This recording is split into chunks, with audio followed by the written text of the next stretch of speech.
नमस्कार, कैपिटल दर्पण न्यूज देख रहे हैं आप और मैं हूं आपके साथ गुंजन। रुक करते हैं आज की बड़ी खबरों पर। भोपाल के शौर्य स्मारक में आज एक ऐतिहासिक क्षण का साक्षी बना जब मध्य प्रदेश के सीएम डॉक्टर मोहन यादव के मुख्य आतिथ्य में वंदे मातरम के 150वें स्मरणोत्सव समारोह का आयोजन हुआ। कार्यक्रम की शुरुआत कलाकारों द्वारा वंदे मातरम के सामूहिक गायन से हुई, जिसने संपूर्ण वातावरण को देशभक्ति के भाव से ओतप्रोत कर दिया। हर जिले में जोश, गर्व और राष्ट्र के प्रति समर्पण भावना स्पष्ट झलक रही थी। सीएम ने इस मौके पर कहा कि वंदे मातरम स्मरणोत्सव पीएम मोदी की राष्ट्रभक्ति, सांस्कृतिक विरासत के संरक्षण और नवभारत के निर्माण की कल्पनाशीलता का अद्वितीय उदाहरण है। उन्होंने स्मरण कराया कि लौह पुरुष सरदार वल्लभ भाई पटेल ने साल 1950 में वंदे मातरम को राष्ट्रगान के समान सम्मान प्रदान कर इसे राष्ट्रीय महत्व दिया था। डॉक्टर यादव ने कहा कि बंकिम चंद्र चट्टोपाध्याय द्वारा रचित वंदे मातरम हमारी हजारों साल पुरानी संस्कृति, मातृभूमि के प्रति अटूट प्रेम और त्रिदेवियों लक्ष्मी, सरस्वती और दुर्गा के आदर्शों का प्रतीक है। आनंद मठ के माध्यम से उन्होंने भारत की गौरवशाली विरासत को विश्व के समक्ष प्रस्तुत किया। कार्यक्रम में अनेक कलाकार, युवाओं, नागरिकों ने भाग लिया। यह आयोजन न केवल गीत के 150 सालों की स्मृति का उत्सव था, बल्कि भारतीय अस्मिता, एकता और सांस्कृतिक आत्मगौरव का प्रतीक भी बना। वंदे मातरम के 150वें वर्ष के स्मरणोत्सव में अभी हमने यशस्वी प्रधानमंत्री के उस मनोभाव को भी देखा, उनकी उपस्थिति को भी देखा। ये उनकी कल्पनाशीलता भी है, जिसके आधार पर अतीत का 150 साल पुराना वो अप्रतिम गीत, जिसने न केवल आज़ादी की अलख जगाई बल्कि लगभग 150 साल तो हमारे लिए वो जो एक तरह से मंत्र के नाते से उस 19वीं शताब्दी से शुरू हुई यात्रा गुरुवर रविंद्रनाथ टैगोर ने 1896 में उसको स्वर दे करके पुनर्स्थापित करते हुए पूरे क्रांतिकारियों सहित सबके मन में जिस संकल्प की पूर्ति की, उसको बदलते दौर में हमने सबने भगत सिंह को फांसी के फंदे पे चढ़ते देखा, चंद्रशेखर आज़ाद को अपनी शहादत देते देखा। अलग अलग प्रकार के हर एक हमारे आज़ादी के संघर्ष में वंदे मातरम का मूल मंत्र जैसे जीवन प्राण बन करके हमको लालायित करता रहा है। हमने अभी यहाँ इस कार्यक्रम के प्रारंभ में भी मैं माननीय मंच हमारे सारे मित्रों को धन्यवाद देता हूँ। माननीय मंत्री विश्वास जी, माननीय मंत्री कृष्णा गौड़ जी, माननीय सांसद आलोक जी, माननीय विधायक रामेश्वर जी, माननीय विधायक भगवान दास जी, महापौर जी, इस अवसर पर सभापति किशन सूर्यवंशी जी, सभी अधिकारीगण और आप सब। ये बात सही है कि आज़ादी के किसी भी संघर्ष में दुनिया का इतिहास रहा है, अमेरिका हो, इंग्लैंड हो, हर एक देश के अंदर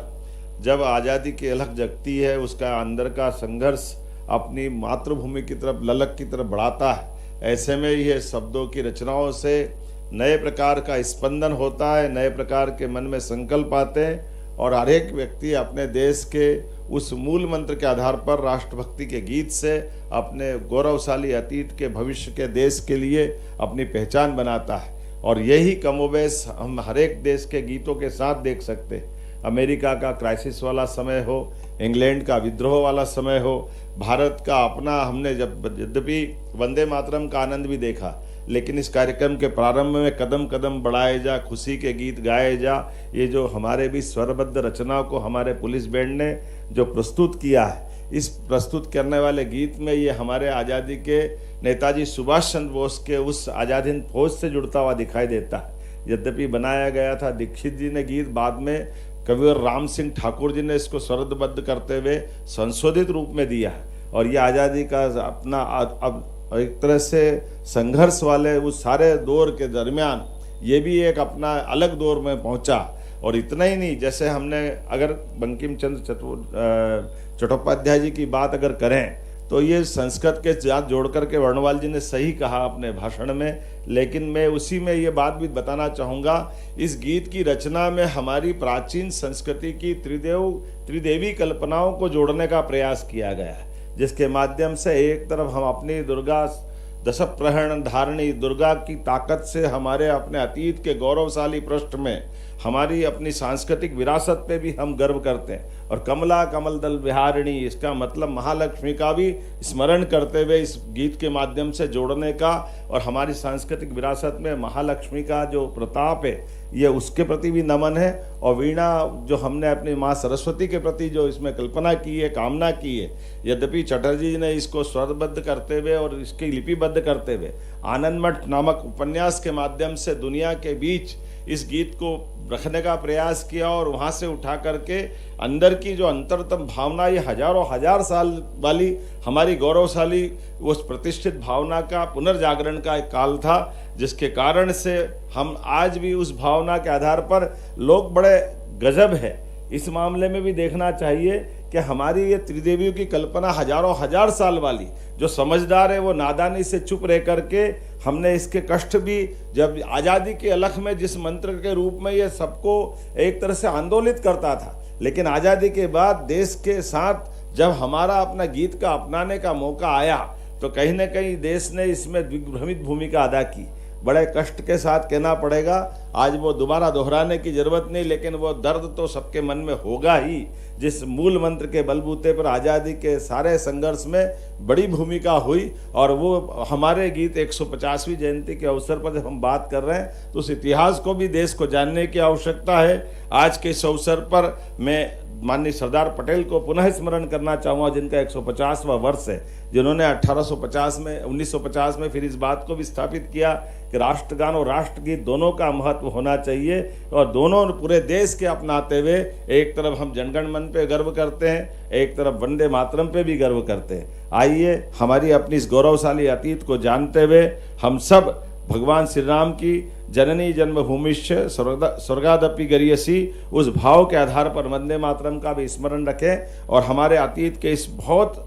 अक्षय नवमी 1857 में बनने वाले इस 1857 के आधार पर, माफ करना 1875 में बनने वाले गीत को 1857 की क्रांति से भी जोड़ करके देखें, जिसके कारण से भारत ने दुनिया का सबसे बड़ा गणतंत्र दिया, भारत की गौरवशाली अतीत पे हमको गर्व करने का मौका मिला। मैं प्रधानमंत्री जी को पुनः धन्यवाद देना चाहूँगा, जिन्होंने आधुनिक तकनीकों के माध्यम से भी पूरे देश को ऐसे सारे विरासत के गर्व करने वाले मौके भी दिए। जब हम 150वीं जयंती सरदार वल्लभ भाई पटेल की मना रहे हैं तो हम अपने वंदे मातरम पे भी गर्व करते। पूरे वर्ष के विविध कार्यक्रम जो इस 7 नवंबर से प्रारंभ होकर के 7 नवंबर 1926 तक चलेगा, 25 से प्रारंभ हुई यात्रा, जिसको अभी हम अपने 10 दिन के विविध कार्यक्रम में देखेंगे, फिर 26 जनवरी के आसपास, फिर 15 अगस्त के आसपास और वापस 7 नवंबर 1926 के आसपास 2026 के आसपास इस पे फिर वापस बचे हुए पूरे कार्यक्रम करते हुए पूरे साल की यात्रा संपन्न होगी। मेरी अपनी ओर से आज इस अवसर पर बैठे हुए सभी सज्जनों को, सभी बहनों को, पत्रकार साथियों को, आगंतुक अतिथियों को बधाई, बहुत बहुत धन्यवाद। आज की खबर में इतना ही। बने रहिए हमारे साथ कैपिटल दर्पण न्यूज पर। नमस्कार।